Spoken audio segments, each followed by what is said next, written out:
Okay, well, good morning, everybody. I think it's almost 9:45, so I think we're going to go ahead and begin. My name is Carmen Wilm, and it is such a pleasure to welcome you to the early childhood portion of our program today. Next slide, please. Here is our very knowledgeable early childhood focus group team. These are all of the individuals who can assist with guidance and support for all of your early childhood questions and guidance moving forward. So next slide.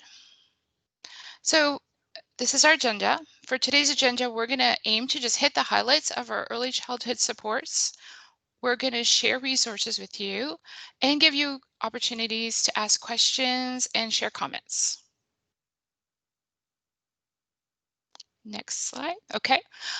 So we have a few housekeeping things and reminders. So we have an activity coming up momentarily using a Jamboard, and that link will be in the chat in a moment. We also have a new early childhood email link to share. So any questions that you have after today regarding anything early, please feel free to email us anytime. And there's the link, and don't worry, you'll see that again. We also have a link posted in the chat, and that will have all of the links that we're referencing today in there. Refer back to that as well. The session will be recorded. And as a reminder, participants, you will all stay in this group throughout the 4 sessions, 4 presentations. We, the presenters, will move around in and out of the group, so you don't have to. And please use the chat for questions and comments. We really do want to hear you. So feel free to chat away. Next slide. Okay, we're going to have a small activity. You know, early childhood people love activities. So what I'd like you to do is pause and think for a moment.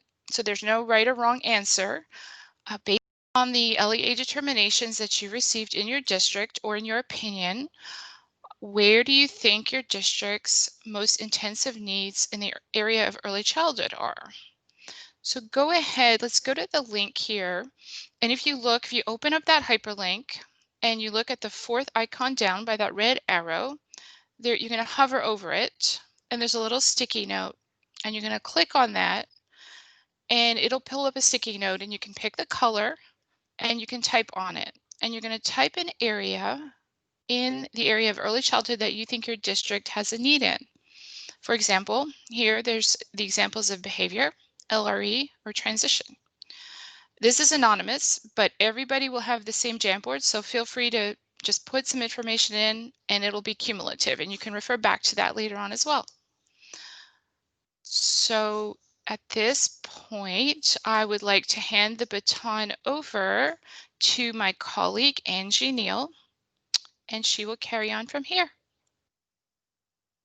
All right, good morning, all. So as we begin our bit of our time together today, we wanted to frame the conversation with some renewed purpose and enthusiasm, and we have a short little video to sort of get us started.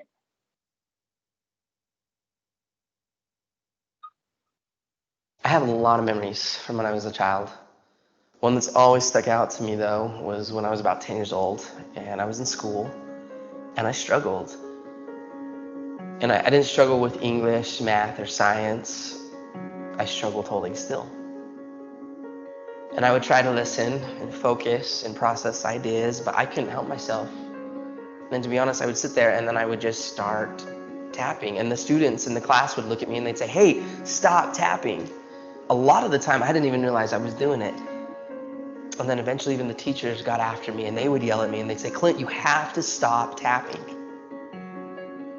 It got so bad that I got sent to the principal's office for tapping. And he said to me, "Okay, maybe when you go back to class, just try sitting on your hands." So I did. I went back to class, and when I felt myself starting to tap, I did this. I sat on my hands. And that worked for about 5 seconds. One time I was tapping in class, and my teacher, Mr. Jensen, looked at me and he yelled. And he said, "Clint, stay after class." And I thought to myself, this is it. I am done. Now, I've always been the type of person that believes that a single moment in time can change a person's life.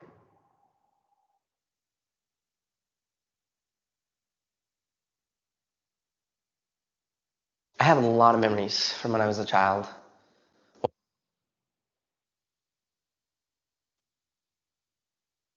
I did this. I sat on my hands, and that worked for about 5 seconds.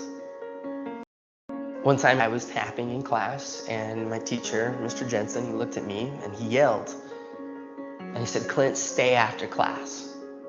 And I thought to myself, this is it. I am done. Now, I've always been the type of person that believes that a single moment in time can change a person's life. And this was one of those moments for me, and I will never forget it. And so I was sitting there with Mr. Jensen and an empty classroom.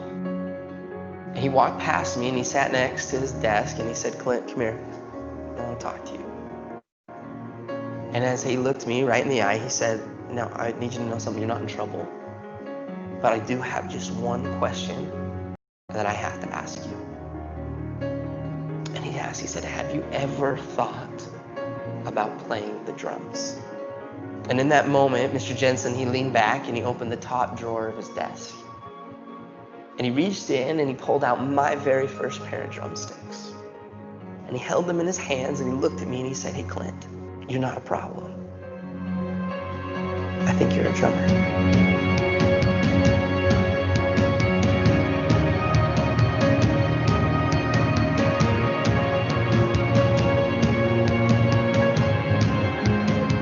From that moment on, I've never put those sticks down. I've toured, recorded, and played drums all over the world. My whole college education was paid for with drumsticks in my hand.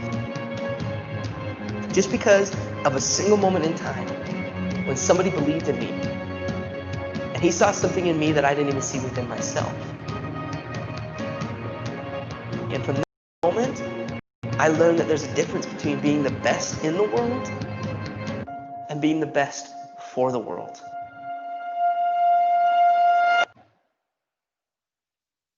So it's not about being best in the world, but best for the world. So I'm sure if we all took a moment to think about it, we all have a Mr. Jensen, or we've been a Mr. Jensen for somebody in our lives, somebody that believed in us. And as we share more about the early childhood focus and initiatives, we're ever mindful that the purpose of the tools and the information that we're sharing are designed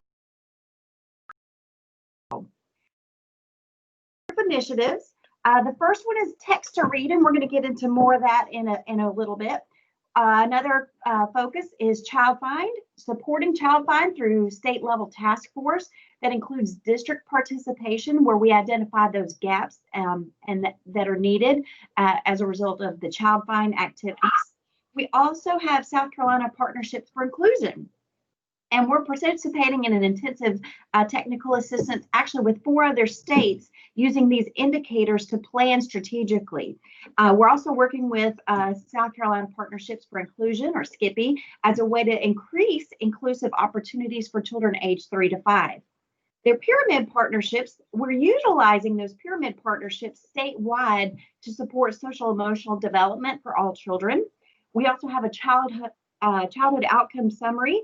And this year, actually, South Carolina was selected as one of only 5 states to participate in a 2-year cycle of intensive technical assistance to support and to use this data meaningfully. So we're working across a cross-sector team with LEA participation, and we're offering those supports and using the quality of the data to inform what we use and what we do, and to help inform what we need to do for children. And then finally, we have a virtual toolkit for families and professionals working with young children who have hearing loss. Next slide.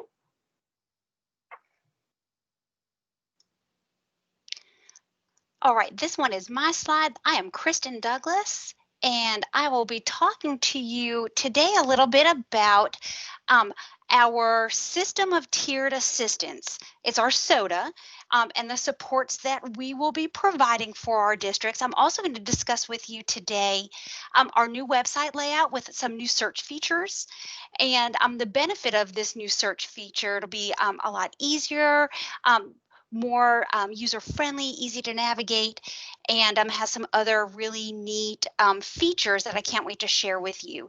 But I do want to talk to you first about this system of tiered assistance. And so our SOTA is built around and supports that MTSS framework and that structure. The supports begin with Tier 1, and the Tier 1 is our universal supports. And these supports are designed to build capacity for providing strong and a robust foundation of a body of knowledge. So today I will be showing you how to access this new search feature that houses all of these Tier 1 supports that you will be able to utilize, as well as some of the new information on our website. And a little later, we're going to really dig deep into some of these supports and explore these universal options. What I'm going to do right now is just give you a background of how we got to these supports and where we pulled them from. So as a director or an instructional leader, you also could think about using these supports in a tiered structure.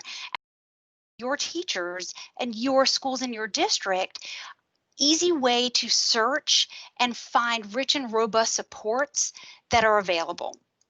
Now, this question and this comment's for directors.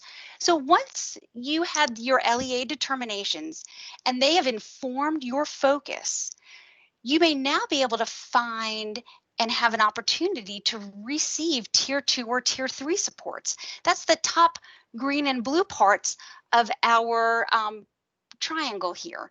And so with these Tier 2 or Tier 3 supports, it will involve completing a root cause analysis. So what is a root cause analysis? Well, an RCA is a comprehensive self-analysis of your preschool program. It connects to the least restrictive environment. It connects to inclusive, high leverage, and developmentally appropriate practices that are found in strong and robust preschool early childhood programs. So this RCA that we've developed is a really deep dive into the educational environment, which we define as the setting where a child participates in early learning experiences. This could be any early childhood sector in South Carolina, and children with disabilities should be supported in the early learning environment that they are otherwise eligible for. We also take a deep dive into the program of study, which we define as individualized sets of experiences and curriculum designed to develop students' academic functional achievement to support the attainment of the student's desired preschool goals. And then the third and final part of the RCA will focus on that Part C to Part B transition. So the elements of the RCA and the tiered supports are aligned to the federal indicators 6, 7, and 12. It's also aligned with our high leverage practices and the DEC recommended practices. So now I'm going to share with you our new layout for our early childhood website. There are some more changes coming, so stay tuned. This is an interim site, so we will show you some new organization and an easier way to find resources. And remember that it is a work in progress. You have an opportunity to get to this link already. We put in the chat a Word document at the beginning of the presentation that has, and Carmen had told you that it has all of the links that we are referring to today. So if you wanted to get there on your own, I'm going to take you with me. So again, in this virtual space, give me some grace as I get to the website. And it is coming.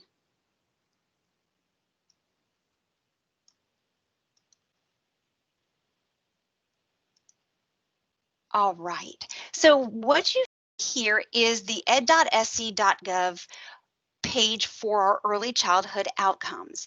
Now, remember, you've asked and we listened. We know that sometimes it's not always the easiest thing to find good, solid resources on the site. So when we redesigned our early childhood outcomes page, we used that feedback in mind. So hopefully hopefully you will have it's a little bit more user intuitive and a little bit easier to navigate.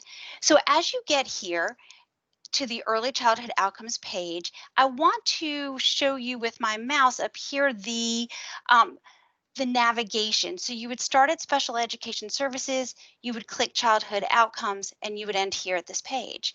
So we have lots of different resources. The initiatives that Angie talked about, along with the peer membership information that we will dive into a little bit later. I do want to jump to our system of tiered assistance so you can see where you can access these resources. Again, we're going to start with our framework. The framework will tell you all the hows and the whys and the wheres. So it is a written procedure and information to give you some guidance, but also wanted to show you the root cause analysis. So this is a form, that RCA, that you will go ahead and you will fill out. And it is like I said, that deep dive. There's a request for early childhood technical assistance. Our email address will be there, as well as our state performance plan and supports. We also have a really great way to search these really robust universal supports, and that is our Tier 1 resource locator. So at our Tier 1 resource locator, and the link is on ed.sc.gov, just that site that I just shared with you, this fantastic resource locator will let you search by grade level, subject area, focus area, resource type, essential components. It will give you an opportunity to look at these resources. You can like them. So for example, if I wanted to just search early childhood, you will see that the resources automatically update. So these resources have a keyword somewhere that indicate that these are appropriate to early childhood. You can do that again for subject area. You can search just by focus area. If I wanted to go to early childhood outcomes, you can search by resource type. So if you just wanted a module, if you wanted just a podcast or a screener or a webinar, you can search those. And then what it does, it also allows you an opportunity to like your favorite Tier 1 resources. If you run up here to the favorites button, you can email yourself this list of tiered supports that are your favorites, that are your liked. So if you were a director or an instructional leader, hopefully you see some benefit on being able to email these fantastic Tier 1 supports your teachers so that they have the robust and rich training that you've used your data to decide that they need. So we're really super excited. Hopefully this resource locator is a really easy way for you to find fantastic resources. And if you have questions about this, you can put those in the chat. I'm going to resume our slideshow, and I'm going to invite Madalena to take it from here. Thank you. Hi, everyone. So as we are talking about the new website and the new resources that our team has been working on, we also want to talk about strategies for implementation. In reviewing universal supports, we must look at the overall purpose for tiered supports, which is to build capacity, to build knowledge and skills within each district. For resources to be implemented successfully, we really need to be thoughtful about the rollout to the target audience, whether that's teachers, service providers, parents, etc. So we must consider relevant data from various sources, and this should also include data that teachers typically collect, In order to determine a baseline and identify needs, the next step is selecting the appropriate resources that can best support those needs. And it should include feedback data like surveying your target audience on preferred approach to delivery, for example. As you can tell, intervention must be part of a targeted delivery plan that may include various options for delivery, multiple strategies for implementation, as well as follow-up activities to monitor progress. Next slide, please. So we've included here a handful of resources. As you've seen, our website includes a lot more, but we wanted to get you started with some here just to consider some options and have an opportunity to practice how we would thoughtfully and carefully implement these to maximize our end goal, our progress. So I'm not going to go through each and every one. I'm just going to talk about the first one maybe as an example, as a guiding question that I'm going to bring up in a minute. So the first resource is an introduction to the South Carolina Early Learning Standards, which are indicators that describe expectations for what children will learn, starting with infancy, covering all ages through kindergarten entry. So this is a course. So when we see a resource like this, we have to ask ourselves, what are some ways we can meaningfully share this with our teachers? And how do we make sure that what we do is actually working and producing the result that we're looking for? Now, all of these links have been shared. And again, if you're looking for more information, it's always posted in our website, on our website. If the links or the document still doesn't work for you, let us know. We can always email that. And I'm gonna allow our next teammate to continue.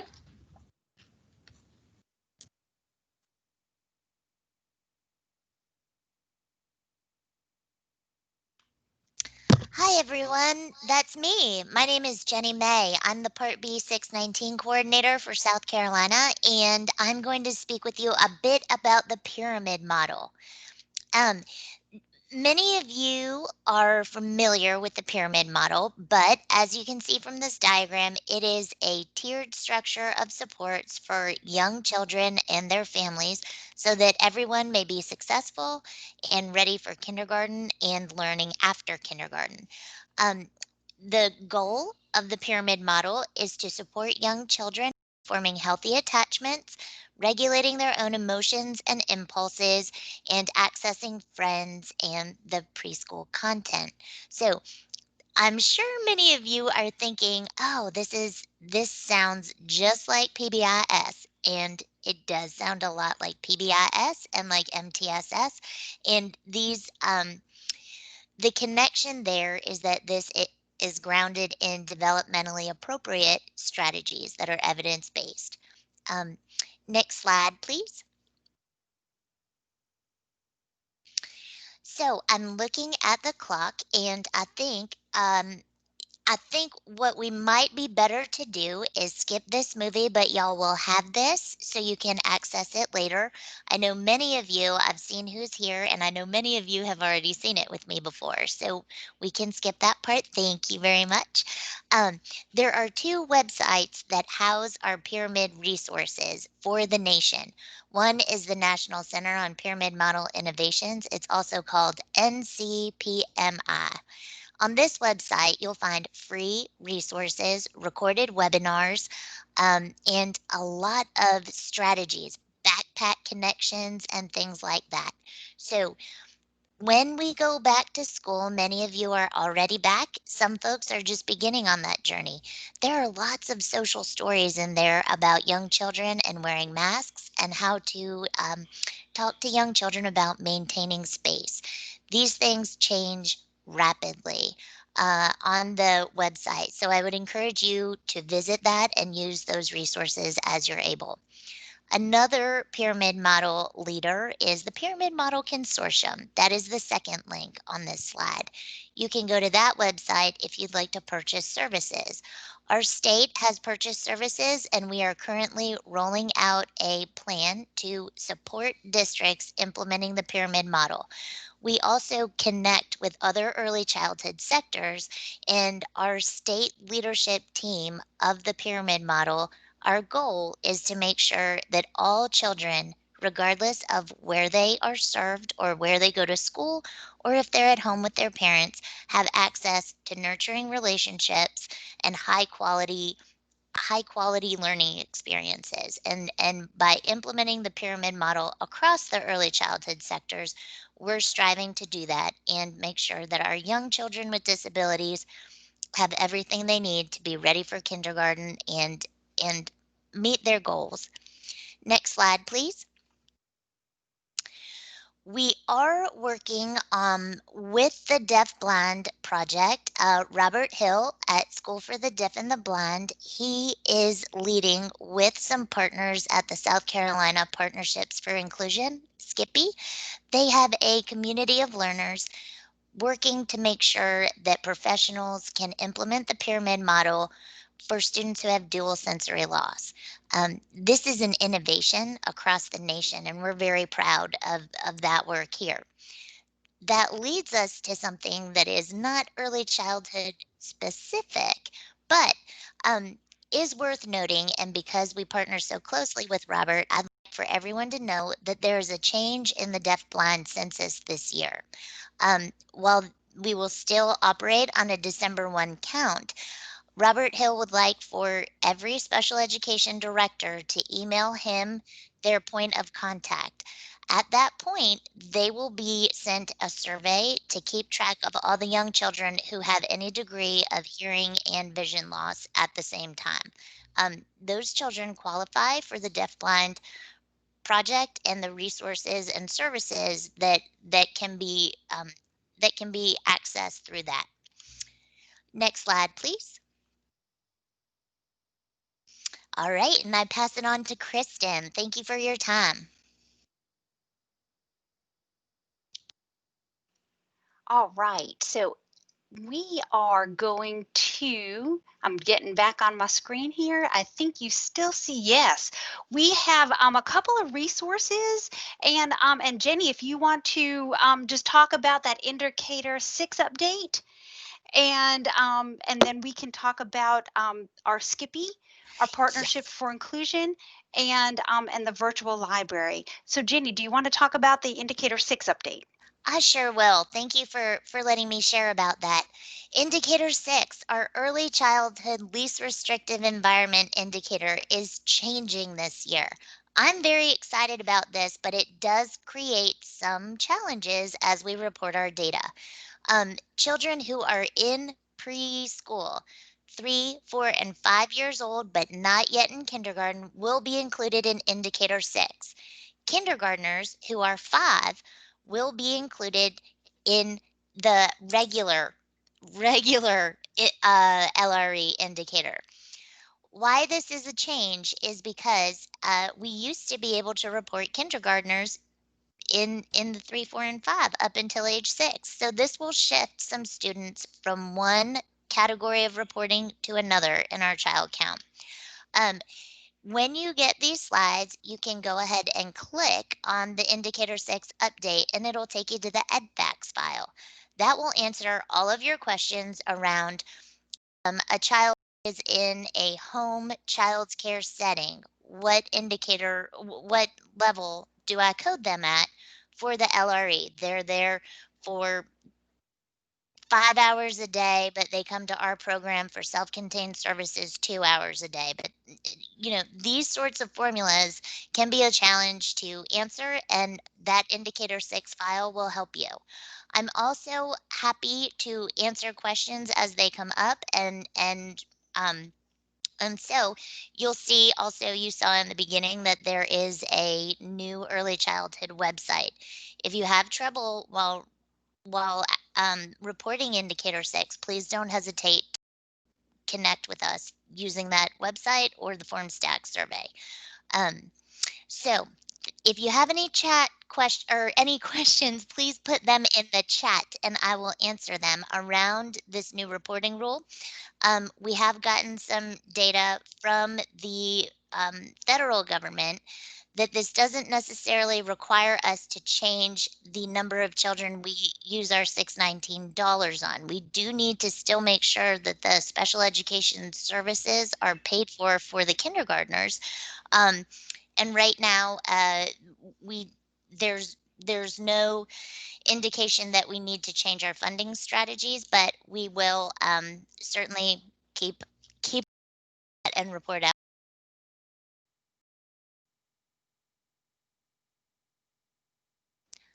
Thanks, Jenny. And also, if you wanted to get some more information about South Carolina's Partnership for Inclusion or the Early Childhood Deaf and Hard of Hearing Virtual Library, you have those links on the Word document that was dropped into the chat, and you can get there and use those links and get all that information about the Early Childhood Deaf and Hard of Hearing Virtual Library, or Skippy. All right, it's me again. So this is Angie Neal, and again, as the speech language pathology contact and education associate for early language and literacy, I am very excited to share info with you about text to read. So reading is the only academic skill where we expect or assume kindergartners arrive with a certain set of basic skills, and that certain set of skills includes a strong foundation of oral language. And when children have a strong foundation in oral language, they have a much easier time learning to read because they are able to match the sounds and words that they've been hearing and saying to what they look like in print. So Text to Read is a based program offering practical information about child development and low-cost language and early literacy activities for young children. And the goal of it is to promote interactions between the parent and the child in order to help develop that solid foundation for language and literacy in order to prepare them for kindergarten and learning to read. So when you sign up for this, parents receive a weekly text message on Fridays at around 3 o'clock with suggested activities and information about developmental milestones. But in addition to that, if a parent is concerned about their child's development, a questionnaire will be sent to them via text, and an early childhood specialist from Family Connection of South Carolina will follow up with families. So the information as far as how to access it is on here, and I encourage you all to share this out as much as you possibly can.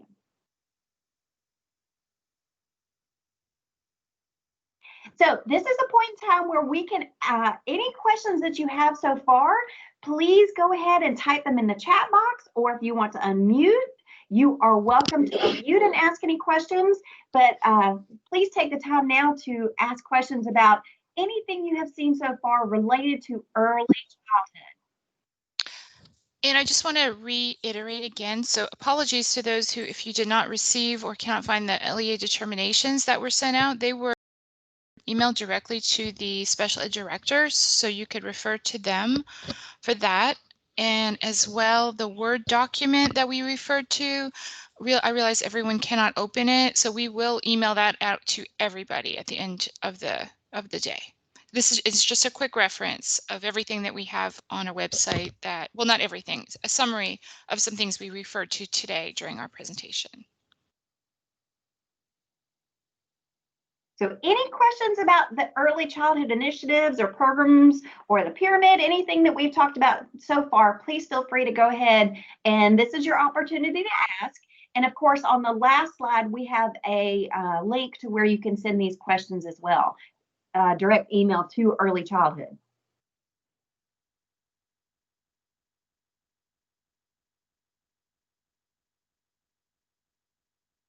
Okay, so if there's no questions, we're going to go ahead and sort of wrap up.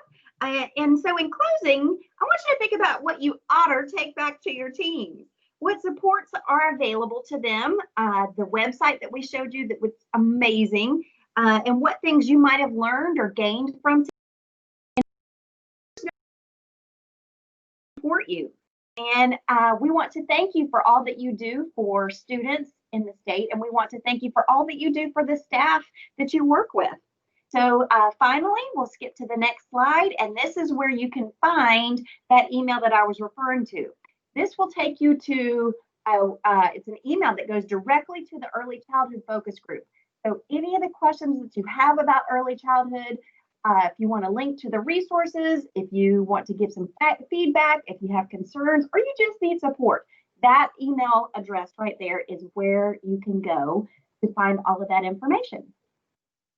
So I believe that is the last slide for us. Again, if you have questions, this is your opportunity to ask.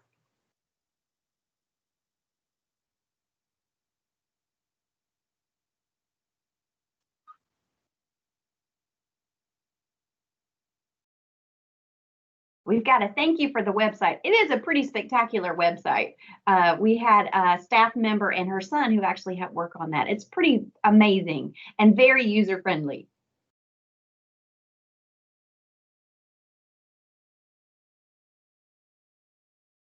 All right, Jenny May or Kristen Douglas, anything else in particular you want us to share before we close? No, but I did want to just check in. Nobody has any questions at the moment about Indicator 6 or funding for kindergartners. I am thrilled to hear that. That means that this is well-covered territory and no one feels surprised. I am thankful for that. But y'all, if questions do come up, please don't hesitate to let us know. And this is Kristen Douglas. Just wanted to thank you again for joining us this morning. Wanted to know if there were any specific questions on how or where to access those Tier 1 universal supports in that new resource locator. Any questions, you can feel free to unmute your mic and ask, or if you would like to drop it in the chat, that would be great. And I would also love to see if you would add an aha to the chat, just something that you're going to take away, give us a little feedback on the information that we shared today. If you would feel comfortable, just throw that in the chat. You can leave an aha on the Jamboard as well. And we thank you so much for your time this morning. Jenny, there is a question in the chat about the indicator. Can your review determined? Can you review that? Okay, you mean the indicator, how you make the decision A1, A2, B1, B2? Is that it? Okay. Sue, there is a interactive training chart, and I will make sure that that gets back on this list. But there's a website tree. Y'all are genius to ask me about this right now. Wish I remembered to include it in our website, but there's a decision tree. It pops up when you're in Enrich, a stable one, so you can kind of make those decisions as you're talking as an IEP team about where the child should be placed for their special education services. So as you look at this, it asks the question, does this child spend any time in a general early childhood classroom? If you say yes, you go over to A1, A2, B1, B2. So what that means is the child in this classroom 10 or more hours a week with special education services delivered there? If that's the answer, you're at an A1. Then is the child in the early childhood classroom 10 or more hours a week with special education services delivered somewhere else?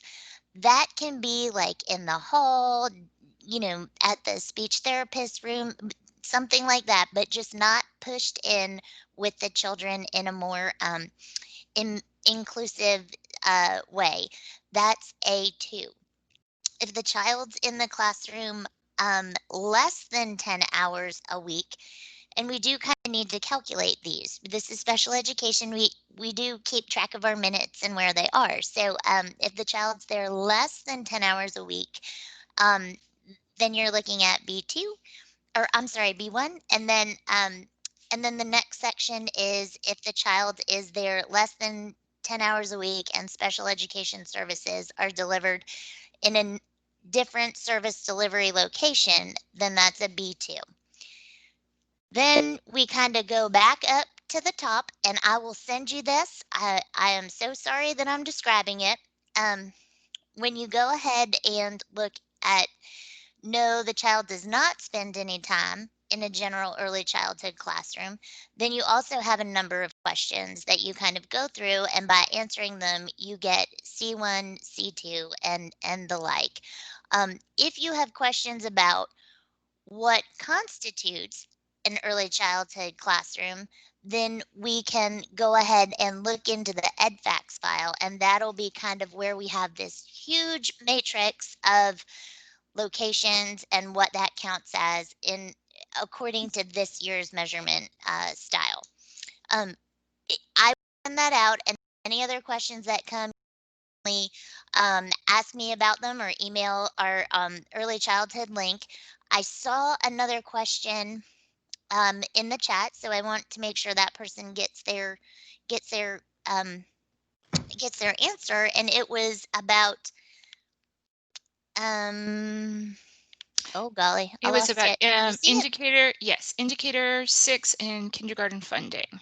Can someone briefly enter that information in the chat or share something Okay, about that? so I just described indicator 6, the kindergarten funding. Each SEA gets $619 that are meant to fund preschool and historically kindergarten. We've raised the question because this year the kindergartners are put in a different pool. We didn't want to find ourselves in an audit of funds.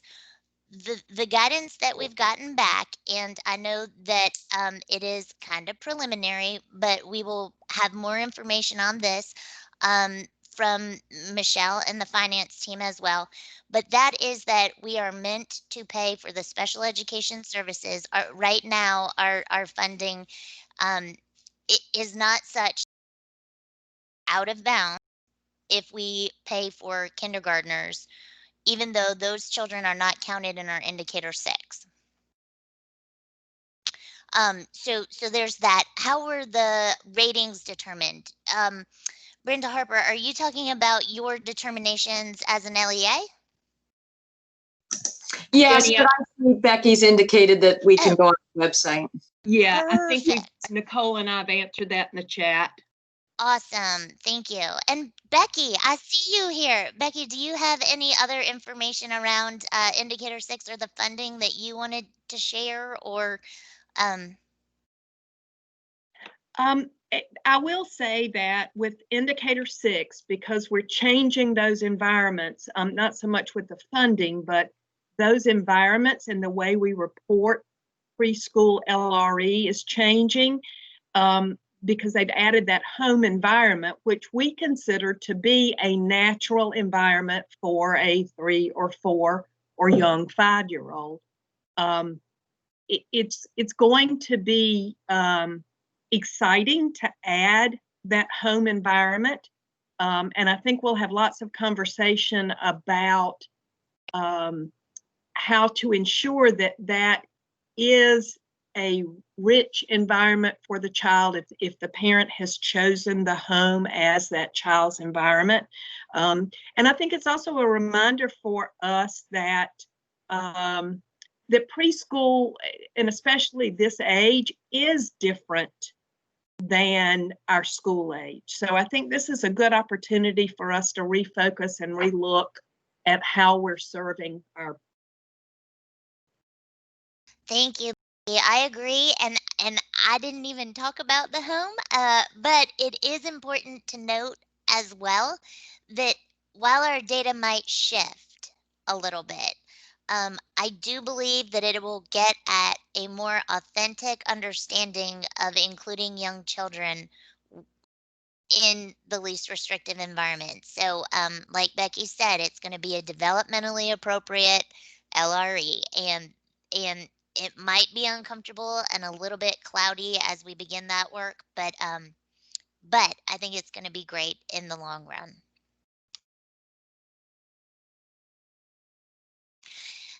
And with that, I think that it is 10:31.